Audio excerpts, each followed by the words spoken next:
2018 Nissan Rogue. I'm doing the battery and the window reset. So here's the battery. You're going to need a 10mm deep socket, and you might be able to get away with just using that. So first we got to get this battery hold down off. We got to loosen these nuts on the hold down. You don't got to take these all the way off. You can if you want, but you can leave them just kind of on. We just want this hold down loose enough to take out. Excuse me. So you can wiggle this out. Basically, there are these little hooks, and they go in little holes on the bottom. We'll take a closer look in a minute when it goes back on. Once that's off, we can just kind of go ahead and loosen up these 10mm nuts on the terminal clamps. We're going to be taking the negative clamp off first. Always do that, and that's because it's the least to spark while the other one's hooked up. So we'll go ahead and loosen that up. Now, I don't know if it was just this battery that's in here, but these clamps are very tight, so you might have to loosen the nut up a lot. You don't need to take it all the way off, but if yours are being kind of stubborn, you have to wrestle it. You might not be alone. I don't know what it is with this particular battery.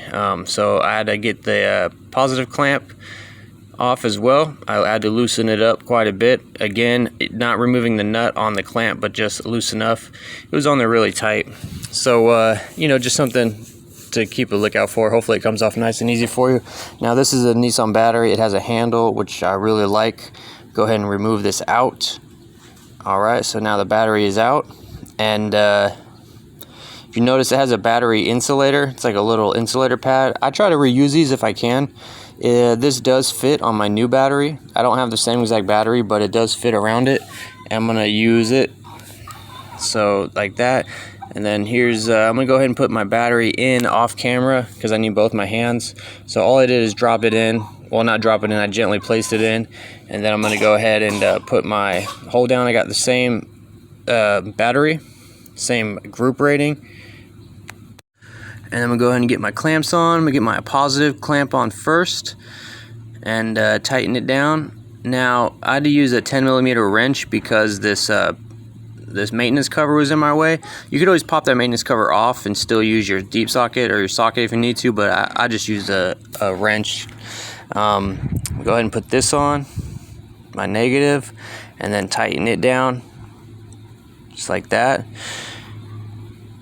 All right. Now, you don't got to go mega tight on these nuts. They're not made to be super tight. You just get them like pretty snug, so the clamp doesn't move, and it's pretty sturdy and solid, and you'll be all right. So I'm gonna go put this battery hold down on. Like I said, these have hooks on the bottom of them, and then there's a little metal tab down there with a hole in it. It's pretty straightforward. You just put the hook in the hole, and then get it set up on each side. Get the hook in on each side, and then you'll tighten down the nuts. So get both sides done. On this side, it's kind of down here. I don't think my camera could really get in there to show you exact spot, but if you look down there, you'll see like a little hole inside the metal tab. So get your hook in there. We'll tighten this down. Don't go crazy tightening this down because you could warp the battery. So just get it snug to where the battery's not moving, and that is it.